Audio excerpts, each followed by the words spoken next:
মানুষ বড় অদ্ভুত। সে সারাটা জীবন ব্যয় করে দেয় এমন কিছু খুঁজতে যার কোনো অস্তিত্বই নেই। আমরা সবাই আসলে এক একজন আগন্তুক, যারা নিজেদের চেনা ঘরেই আজীবন পরবাসী হয়ে থাকি।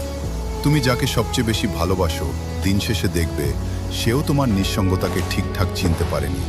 কামু বলেছিলেন, মানুষ মারা যায় কারণ সে সুখী নয়। আমরা প্রতিদিন একটু একটু করে মারা যাই সেই সব স্বপ্নের জন্য, যেগুলো কোনোদিন সত্যি হবে না জেনেও আমরা আঁকড়ে ধরে রাখি। সবচেয়ে হৃদয় বিদারক সত্য কি জানো?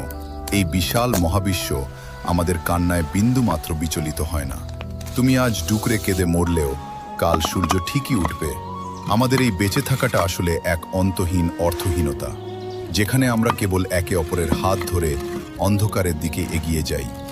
শেষে শুধু এটুকুই থেকে যায়, এক বুক হাহাকার আর কিছু না বলা কথা। আমরা কেউই কাউকে পুরোপুরি পাই না, আমরা শুধু একে অপরকে হারানোর অভিনয় করে যাই।